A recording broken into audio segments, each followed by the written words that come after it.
Quatrième point, anecdotes diverses, de quelques jugements rendus à Césarée. Des chevaliers de notre bataillon chassaient une bête sauvage que l'on appelle gazelle et qui ressemble à un chevreuil. Les frères de l'hôpital se jetèrent sur eux, les frappèrent et les chassèrent. Je me plaignis au maître de l'hôpital qui me répondit qu'il me ferait justice selon la coutume de la Terre Sainte. C'est à savoir qu'il obligerait les frères qui avaient fait l'outrage à manger à terre sur leurs manteaux jusqu'à temps que ceux qui avaient subi l'outrage les en relevassent. Le maître tint bien sa promesse, et quand nous vîmes que les frères avaient mangé un certain temps sur leur manteau, j'allai trouver le maître, c'était le moment du repas, et je priai de faire lever les frères qui mangeaient sur leur manteau devant lui. Et les chevaliers à qui l'outrage avait été fait l'en prièrent aussi. Il me répondit qu'il n'en ferait rien, car il ne voulait pas que les frères fissent des vilainies à ceux qui venaient en pèlerinage en Terre Sainte. Quand je vis cela, je m'assis avec les frères et commençai à manger avec eux, et je lui dis que je ne me lèverais pas tant qu'il ne serait pas autorisé à le faire. Il me dit que c'était lui faire violence, et consentit à ma requête. Il me fit manger à sa table, ainsi que les chevaliers qui étaient avec moi, et les frères allèrent manger avec les autres à haute table. Une autre fois, un sergent du roi nommé Goulu porta la main sur un chevalier de mon bataillon. J'allais me plaindre au roi, qui me dit que je pouvais bien se passer là-dessus, lui sembla-t-il, car le sergent n'avait fait que pousser le chevalier. Je lui dis que je ne le supporterais pas, et que s'il m'en faisait droit, je quitterais son service, puisque ces sergents frappaient les chevaliers. Il me fit faire droit, et voici comment. Selon les usages du pays, le sergent vint dans mon cantonnement, déchaussé en chemise et en bray, sans plus une épée nue à la main. Il s'agenouilla devant le chevalier, prit l'épée vers la pointe, et lui tendit le pommeau en disant « Seigneur, je vous fais amende honorable de ce que j'ai mis la main sur vous, et je vous ai apporté cette épée pour que vous me coupiez le poing si cela vous plaît. » Je priai le chevalier d'oublier son ressentiment et de lui pardonner, ce qu'il fit.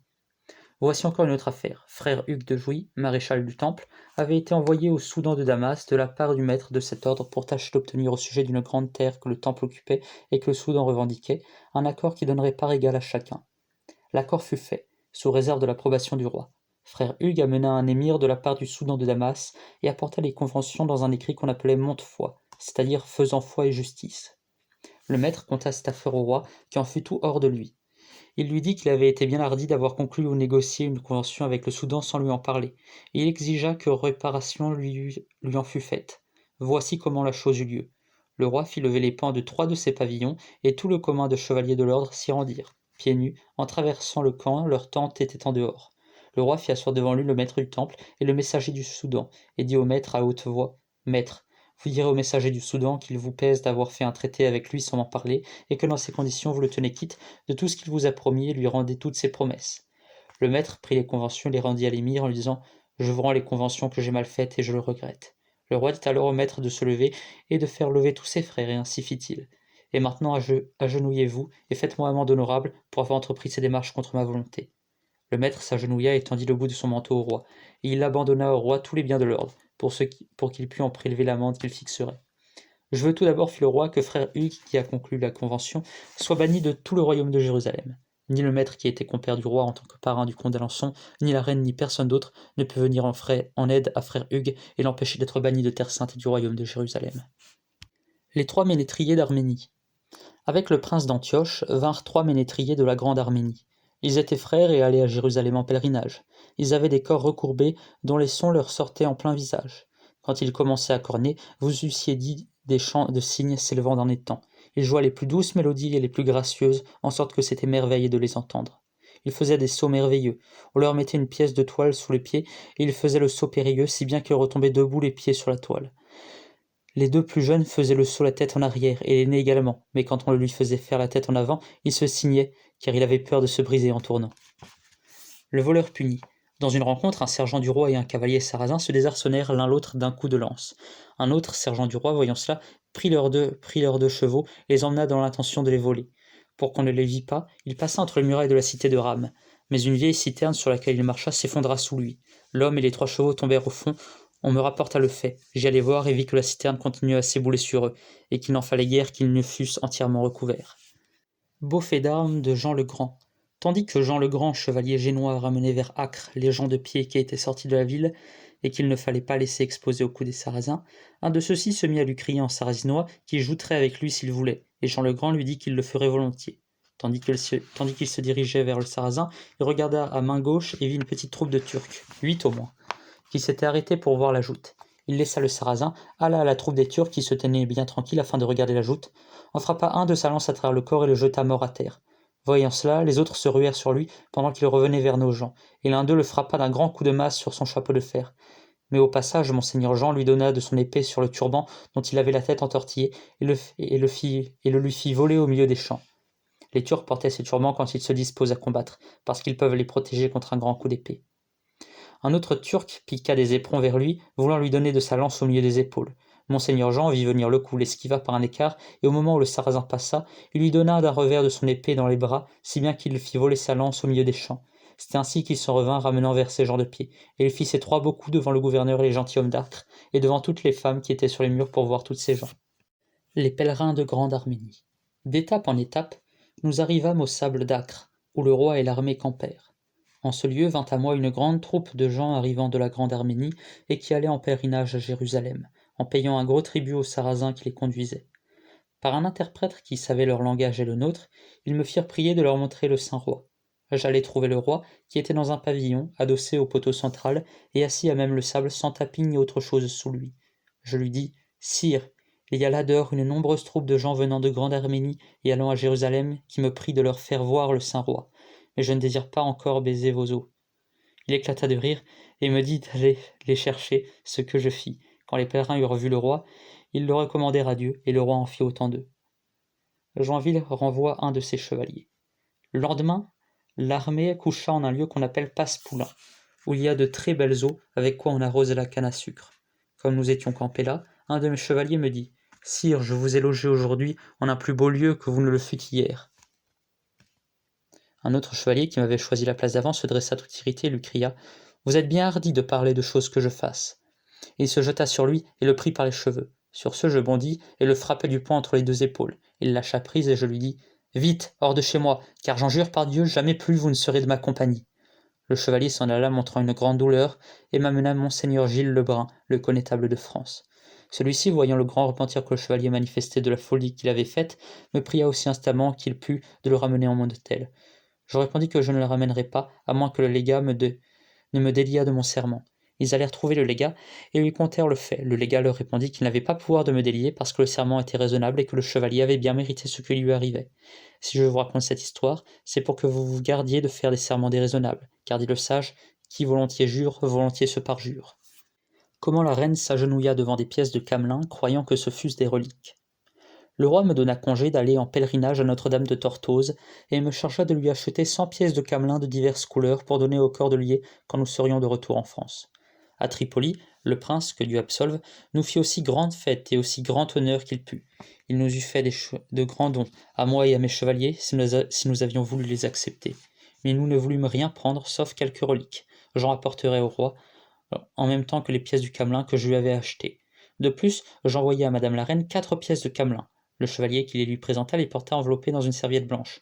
Quand la reine le vit entrer dans la chambre, où elle est-elle s'agenouilla devant lui, et le chevalier s'agenouilla à son tour devant elle. La reine lui dit « Levez-vous, seigneur chevalier, vous ne devez pas vous agenouiller, vous qui portez les reliques. »« Dame, ce ne sont pas des reliques, repartit le chevalier, mais des pièces de camelin que monseigneur vous envoie. » La reine et ses demoiselles d'honneur, entendant cela, se mirent à rire, et la reine dit à mon chevalier « Dites à votre seigneur que je lui souhaite le mauvais jour pour m'avoir fait agenouiller devant ces camelins. » 5e point, comment Joinville vivait en terre sainte. Je vais vous dire maintenant comment je m'organisais et arrangeais mes affaires outre-mer pendant les 4 ans que j'y demeurais.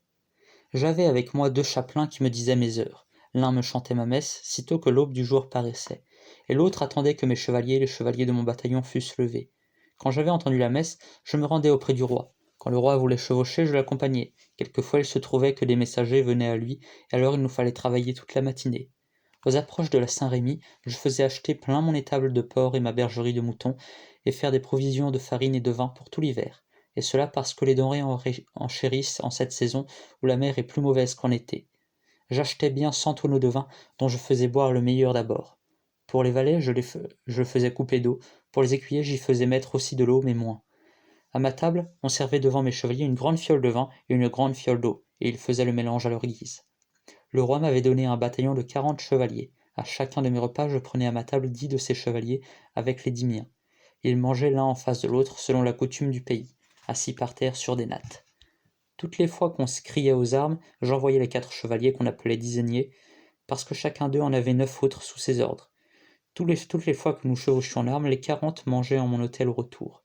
À toutes les fêtes annuelles, j'invitais tous les gentilshommes de l'armée, aussi fallait-il parfois que le roi me priât de lui céder quelques-uns de mes invités. 6e point, le retour en France, péril couru en mer par le roi. Après un séjour de 4 ans en Terre Sainte, Saint-Louis décida au printemps de 1254 de revenir en France. Mais la traversée fut longue et marquée par des incidents dont quelques-uns faillirent tourner au tragique. Le samedi, nous vîmes l'île de Chypre et une montagne qui est dans cette île et qu'on appelle la montagne de la Croix. Ce samedi-là, une bruine s'éleva de la terre et descendit sur la mer, ce qui fit croire à nos mariniers que nous étions plus loin de l'île que cela n'était en réalité, car ils apercevaient la montagne au-dessus de la bruine. Ce fut la raison pour laquelle ils naviguèrent sans méfiance. D'où il advint que notre nef heurta à un banc de sable qui était dans la mer. Et si par chance nous n'avions rencontré ce peu de sable, nous eussions heurté un gros tas de roches qui étaient recouvertes, et notre nef eût été mise en miettes, et nous tous perdus et noyés. Sitôt que notre nef eut touché une grande clameur s'y éleva, chacun criant « Hélas !» les mariniers et les autres frappant des mains dans la peur d'être noyés.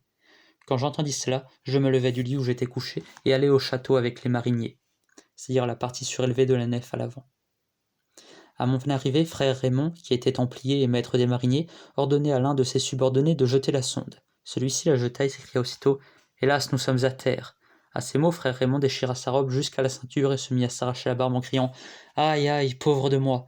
À ce moment, un mien chevalier nommé Monseigneur Jean de Mousson, le père de l'abbé Guillaume de Saint-Michel, fit à mon égard une action fort courtoise. Sans rien dire, il m'apporta un de mes surcots fourrés et me le jeta sur le dos, car je n'avais sur moi que ma cotte. Je lui criai « Qu'ai-je à faire de votre surcot que vous m'apportez tandis que nous nous noyons ?» Il me dit « Par mon âme, sire, j'aimerais mieux que nous fussions tous noyés que si vous preniez une maladie du froid et en receviez la mort. » Les mariniers crièrent « Ça, la galée, pour recueillir le roi !» Mais les 4 galets que le roi avait là, il n'y en eut pas une qui s'approcha. Elle faisait bien, car il y avait au moins 800 personnes dans la nef qui toutes auraient sauté dans les galets pour sauver leur vie et ainsi les eussent fait couler. Celui qui avait la sonde le jeta une seconde fois et revint vers frère Raymond, lui disant que la nef ne touchait plus terre. Alors frère Raymond l'alla dire au roi qui, sans chausse, vêtu d'une simple cotte et tout échevelé, était étendu sur le pont de la nef, les bras en croix, la face contre terre, devant le corps de notre Seigneur, comme un homme qui s'attendait à être noyé. Dès qu'il fut jour, nous vîmes devant nous le rocher contre lequel nous nous serions heurtés si la nef n'avait donné sur le banc de sable. Le lendemain, le roi envoya chercher les maîtres notonniers des nefs, lesquels firent descendre 4 plongeurs dans la mer. Ils plongèrent, et à leur remontée, le roi et les maîtres notonniers entendirent leur rapport l'un après l'autre, de telle sorte qu'aucun d'eux ne savait ce que l'autre avait dit. Leurs dires à tous 4 se trouvèrent néanmoins concordés, et l'on sut ainsi qu'en raclant le banc de sable, la quille de notre nef avait été arrachée sur une longueur de 4 toises. Le roi appela alors les maîtres notonniers en notre présence et leur demanda ce qu'ils jugeaient bon de faire en conséquence de cet accident. Ils se concertèrent et lui conseillèrent de quitter la nef où il était et de monter sur une autre. Si nous vous donnions ce conseil, c'est que nous sommes certains que tous les aides de votre nef sont entièrement disloqués, et par suite nous redoutons que, lorsqu'elle arrivera en haute mer, elle ne puisse supporter le choc des vagues et se mettre en pièces. La même chose arriva quand vous vîntes de France. Une nef heurta aussi, et lorsqu'elle arriva en haute mer, elle ne put supporter le choc des vagues et se brisa, et tous les passagers périrent, sauf une femme et son enfant, qui échappèrent sur un débris du navire. Je vous témoigne qu'il disait la vérité, car je vis la femme et l'enfant à Bath, dans l'hôtel du comte de Joigny, qui les nourrissait pour l'amour de Dieu. Le roi demanda alors à monseigneur Pierre le Chambellan, à monseigneur Gilles Lebrun, connétable de France, à monseigneur Gervais des Crènes, qui était maître que du roi, à l'archidiacre de Nicosie qui portait son sceau et qui depuis fut cardinal, à moi enfin, quel était notre avis en cette affaire. Nous lui répondîmes que, pour toutes les choses terrestres, il fallait s'en remettre à ceux qui en savent le plus.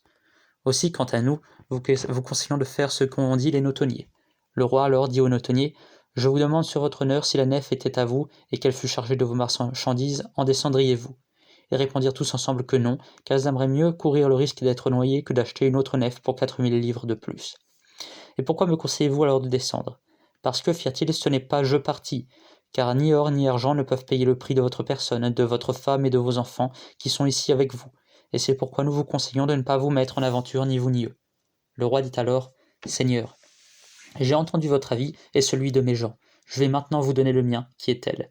Si je descends de ma nef, il y a ici 500 personnes et plus qui demeureront dans l'île de Chypre, par crainte de mettre leur vie en péril, car il n'est personne qui ne tienne autant à sa vie que moi-même, et qui peut-être ne rentreront jamais dans leur pays. Aussi aimais-je mieux me mettre moi et ma femme et mes enfants dans la main de Dieu que de causer semblable dommage à tant de gens comme il y en a ici. Le grand dommage que le roi eut causé à tous ceux qui étaient dans sa nef, on peut le voir par le cas d'Ovier de Termes, un des passagers. Il était un des hommes les plus hardis que j'ai jamais vus, et il s'était comporté on ne peut mieux en Terre Sainte. Cependant, il n'osa demeurer avec nous par peur de se noyer. Il demeura à Chypre, et il subit tant de traverses qu'il se passa 1 an et demi avant qu'il pût rejoindre le roi. Pourtant, il était grand seigneur riche, et il pouvait facilement payer son passage. Or, voyez ce que de petites gens auraient pu faire, n'ayant de quoi payer, quand un tel homme eut de si grandes difficultés.